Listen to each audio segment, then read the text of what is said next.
ሰላም ጤና ይስጥልን ውድ የክንፋን መረጃ ቤተሰቦቻችን ተመረጡና ወቅታዊ ዜናዎችን ዘንላችሁ መተናል። አብራችሁን ቆዩ። በቅድሚያም አርዕስተ ዜናውን እናሰማችኋለን።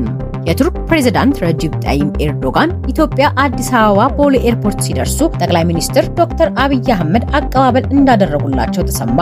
በጋሞ ዞን በተከሰተ ግጭት 15 ሰዎች መገደላቸው ተዘገበ። ሲፒጄ የኢትዮጵያ መንግስት የሮይተርስ ጋዜጠኞችን የሥራ ፈቃድ እንዲመልስ አሳሰበ። መከላከያ ተኩስ እንዲያቆም ለኤምባሲዎች ደውለን ነበረ ሲሉ አቶ ጌታቸው ረዳ ገለጹ። እነዚህንና ሌሎች ዝርዝር ዜናዎችን ዘንላችሁ መተናል። እስከ መጨረሻው አብራችሁን ቆዩ። መረጃዎቻችን በየጊዜው እንዲደርሷችሁ ቻናላችንን ሰብስክራይብ በማድረግ የደወል ምልክቷን ይጫኑ።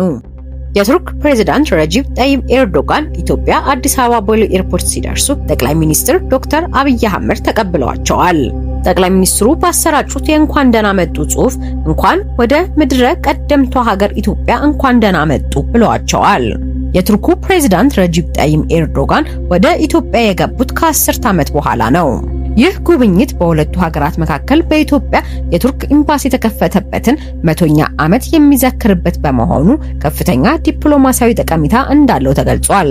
የሁለቱ ሀገራት ግንኙነት እስከ 16ኛው ክፍለ ዘመን ድረስ ወደ ኋላ የሚዘልቅ ታሪክ ያለው ነው። ይህ ይፋዊ የሥራ ጉብኝት ልውውጣችን በቱርክ እና በኢትዮጵያ መካከል ያለውን ጥልቅ የአጋርነት ጥንካሬ የሚያንጸባርቅ ነው ሲሉ ጠቅላይ ሚኒስትር ዶክተር አብይ አህመድ ገልጸውታል። ከአንካራ እስከ አዲስ አበባ በሁለቱ ጥንታዊ ሀገራት መካከል ያለውን ትብብር ይበልጥ የሚያጠናክሩና ዘላቂ ትስስርን የሚያረጋግጡ ውጤታማ ውይይቶች እንዲኖሩ እመኛለሁም ብለዋል። በጠቅላይ ሚኒስትር አብይ አህመድ ግብዣ መሰረት ለዛሬ ማክሰኞ የታቀደው ይህ ጉዞ ፕሬዝዳንት ኤርዶጋን ከ10 ዓመት በላይ በሆነ ጊዜ ውስጥ ወደ ኢትዮጵያ ያደረጉት የመጀመሪያው ጉብኝት ነው። በኢትዮጵያ የቱርክ አምባሳደር ቤርክ ባራ እንደገለጹት ይህ ጉብኝት ቀድሞውንም ጠንካራ የሆነውን ግንኙነት ከፍታ የሚያሳይ ነው። ቱርክና ኢትዮጵያ በፖለቲካ፣ በኢኮኖሚና በማህበራዊ ዘርፎች ስልታዊ ግንኙነት አላቸው ሲሉ ገልጸዋል። ጉብኝቱ በሁለቱ ሀገራት መካከል ያለውን ግንኙነት ወደ ላቀ ደረጃ የሚያሸጋግር መሆኑን ተገልጿል ሲል የዘገበው ደግሞ ቲአርቲ ወርልድ ኒውስ ነው። በጋዜጣዊ መግለጫው ላይ ቱርክ በአፍሪካ ቀንድ አዲስ ግጭቶች በፍጹም ማየት እንደማትፈልግና በቀጠናው በስቃይ ውስጥ በሚገኙ ሰዎች ላይ አዲስ ህመም መጨመር እንደማይገባ የሀገሪቱ ፕሬዝዳንት ረጂብ ጣይብ ኤርዶጋን ተናግረዋል። የአፍሪካ ቀንድ የውጭ ኃይሎች የመፋለሚያ ሜዳ ሊሆን እንደማይገባም ፕሬዝዳንቱ አሳስበዋል። የቱርኩ ፕሬዝዳንት ማሳሰቢያ የሰጡት ከጠቅላይ ሚኒስትር አብይ አህመድ ጋር በሰጡት የጋራ ጋዜጣዊ መግለጫ ላይ ነው። በኢትዮጵያ በኩል ከፍተኛ ግምት የተሰጠው የቱርክ ፕሬዝዳንት ጉብኝት አቀባበልና ጋዜጣዊ መግለጫ በብሔራዊ ቴሌቪዥን በቀጥታ ተላልፏል። ኤርዶጋን 7 ደቂቃ በፈጀው የተጻፈ ንግግራቸው ካነሳቸው ጉዳዮች መካከል የአፍሪካ ቀንድ ሰሞነኛ የፖለቲካ ሁኔታ ይገኝበታል። የዓለም ሁሉ አይን በአፍሪካ ቀንድ ላይ ባረፈበት በዚህ ጊዜ የኢትዮጵያ ረጅም ዘመናት ያስቆጠረ የህገ መንግስት መዋቅርና ተምሳሌታዊ አስተዳደር የበለጠ አስፈላጊ እየሆነ መጥቷል ያሉት ፕሬዝዳንት ኤርዶጋን በአፍሪካ ቀንድ ላይ ቱርክ ያላትን አቋም አያይዘው ግልጽ አድርገዋል። ኢትዮጵያ በምትገኝበት ቀጠና ያሉ ሀገራት ሉዓላዊና የግዛት አንድነት አስፈላጊነት ላይ ያለንን አቋም በተለይ አጽንዖት መስጠት እፈልጋለሁ ሲሉ ተናግረዋል።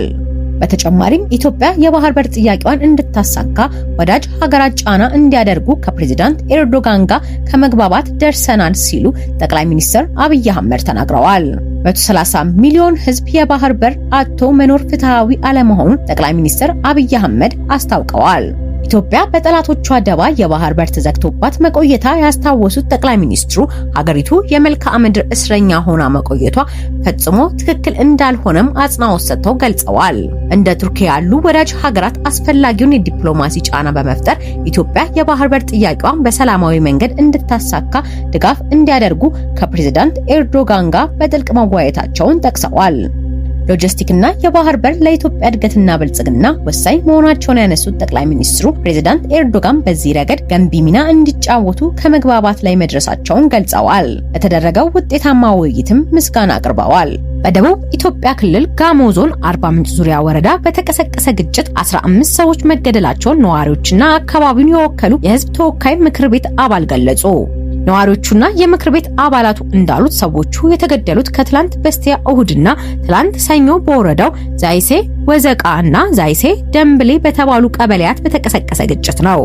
አንድ ለደህንነታቸው ሲሉ ስማቸው እንዳይጠቀስ የጠየቁ የዛይሴ ደንብሌ ቀበሌ ነዋሪ ግጭቱ ከትላንት በስቲያ እሁድ 10 ሰዓት ላይ ተከስቶ እስከ ትላንት ሰኞ ቀትር ድረስ መቀጠሉን ለዶቼ ቬሌ ተናግረዋል ሲል ሚዲያው ዘግቧል። በፖሊስ አጀብ ተሽከርካሪ ተጭነው በቀበሌው በማለፍ ላይ የነበሩ የጋሞ ዞን የጸጥታ አካላት ድንጋይ ተወርውሮብናል በሚል የወረወረውን ሰው ለመያዝ ወደ መንደሮች መግባታቸውን የጠቀሱት እኚሁ የቀበሌው ነዋሪ ጸጥታ አካላቱ በየቤቱ መግባት መጀመሪያቸውን ተከትሎ ነው ግጭቱ የተነሳው። ጸጥታ አባላቱ በመንደሩ ላይ በከፈቱት ተኩስ ወላጅ አባታችንን ጨምሮ የ5 ሰዎች ሕይወት አልፏል ብለዋል። የዛይሴ የምርጫ ክልልን በመወከል የህዝብ ተወካዮች ምክር ቤት አባል አቶ አብርሃም አሞሼ ጸጥታ አካላቱ በቀበሌያቱ ከፈቱት ባሉት ተኩስ በዛይሴ ወዘቃ ቀበሌ 7 እና በዛይሴ ደንብሌ ቀበሌ ደግሞ 8 ሰዎች መገደላቸውን ተናግረዋል።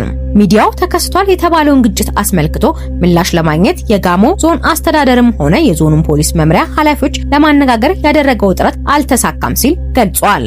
ይሁን እንጂ ከቀናት በፊት በተካሄደው የደቡብ ኢትዮጵያ ክልል 5ኛ ዓመት 6ኛ መደበኛ ጉባኤ ላይ የሥራ ሪፖርት ያቀረቡት የክልሉ ርዕሰ መስተዳድር አቶ ጥላሁን ከበደ የክልሉን የጸጥታ ጉዳይ በሪፖርታቸው ጠቅሰዋል።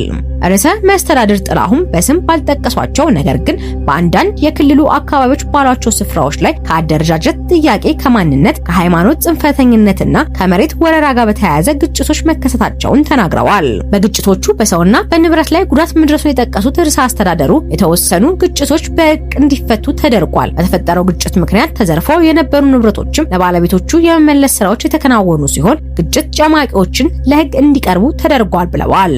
አቶ ጌታቸው ረዳ ከቲቢኤስ ቴሌቪዥን ጋር ባደረጉት ቆይታ የትግራይ ወጣቶች የጦርነት ስህተት አካል እንዳይሆኑና ውጤት በሌለው ግጭት ውስጥ እንዳይሳተፉ ጥሪ ያቀረቡ በዶክተር ደብረጽዮን ገብረ ሚካኤል ለሚመራው የህወሓት ቡድን ስልጣን እንደ ኦክሲጅን ነው ያሉት አቶ ጌታቸው የአሁን አመራር ለህዝቡም ሆነ ለጊዜያዊ አስተዳደሩ ፕሬዝዳንት ምህረት እንደሌለው ገልጸዋል።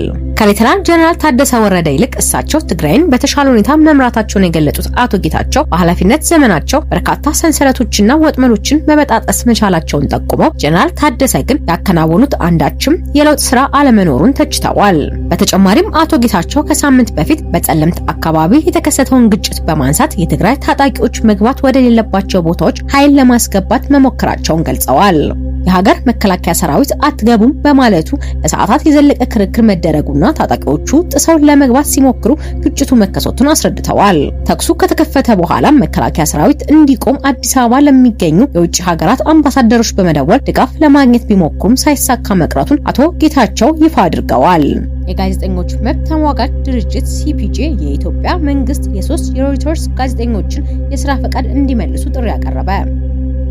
ጋዜጠኞቹ የሥራ ፈቃዳቸው ያልታደሰው ስለ ሱዳን ግጭት አወዛጋቢ ዘገባ ማቅረባቸውን ተከትሎ መሆኑን ተመላክቷል። ባለፈው ሳምንት የኢትዮጵያ መንግስት በአዲስ አበባ ለሚገኙ 3 የሮይተርስ ጋዜጠኞች የሥራ ፈቃድ አለማደሱና 39ኛውን የአፍሪካ ህብረት የመሪዎች ጉባኤ እንዲዘግቡ የተሰጣቸውን ፈቃድ መሰረዙ ይታወሳል። እርምጃው የተወሰደው የዜና ወኪሉ ኢትዮጵያ ለሱዳን ፈጥኖ ደራሽ ኃይል አባላት ማሰልጠኛ ካምፕ ገንብታለች የሚል የምርመራ ዘገባ ካወጣ ከጥቂት ቀናት በኋላ ነው። የሲፒጄ የአፍሪካ ፕሮግራም አስተባባሪ ሙቶኪ ሙሞ ድርጊቱን በዓለም አቀፍና በገለልተኛ ፕሬስ ላይ እየታየ ያለ አሳሳቢ የጭቆናና የቁጥጥር እርምጃ አካል ነው ያሉ ሲሆን ባለስልጣናቱ የሮይተርስ የሥራ ፈቃድ እንዲመልሱና ትችት የሚያቀርቡ ጋዜጠኞችን እንደ ስጋት ከመመልከት እንዲቆጠቡ አሳስበዋል። ሮይተርስ በበኩሉ የሥራ ፈቃድ የመከልከል ውሳኔው የካቲት 3 ቀን 2018 ዓ.ም ካወጣው የምርመራ ዘገባ ጋር የተያያዘ መሆኑን ተቆጣጣሪው አካል መደበኛ ባልሆነ መንገድ እንደገለጸለት አስታውቋል። በጦር ወንጀል ከሚከሰሰው የሱዳን ፈጥኖ ደራሽ ጋር ግንኙነት ያላቸው ታጣቂዎች በተባበሩት አረብ ኤሚሬትስ የገንዘብ ድጋፍ የሚደረግለት ሚስጥራዊ የስልጠና ካምፕ በኢትዮጵያ ውስጥ እንደሚገኝ ሮይተርስ በዘገባው መግለጹ ይታወሳል። የኢትዮጵያ ባለስልጣናት ለዘገባው እስካሁን ይፋዊ ምላሽ ያልሰጡ ሲሆን የተባበሩት አረብ ኤሚሬትስ በበኩሏ የቀረበባትን ክስ መሰረተ ቢስ ነው በማለት ውድቅ አድርጋለች። ይህ እርምጃ ባለፈው ጥቅምት ወር የዶልቼ ቬለ ዘጋቢዎች ከታገዱና በጥር ወር የዋዜማ ሬዲዮ የሥራ ፈቃድ በኢትዮጵያ ሚዲያ ባለስልጣን መሰረዙን ተከትሎ የመጣ ተጨማሪ የሚዲያ ገደብ መሆኑ ተመላክቷል። ከዶልቼ ቬለ ዘጋቢዎች መካከል የሁለት ጋዜጠኞች በቋሚነት የሥራ ፈቃዳቸው ታግዷል። ሮይተርስ በበኩሉ በውሳኔው ላይ ግምገማ እያደረገ መሆኑን ገልጾ ገለልተኛ ዘጋቢዎቹን እንደሚቀጥል አስታውቋል። ሲፒጄ ለኢትዮጵያ ሚዲያ ባለስልጣን ስለ ጉዳዩ ምላሽ እንዲሰጥ ጥያቄ ቢልክም እስካሁን ምንም አይነት ምላሽ እንዳላገኘ ገልጿል።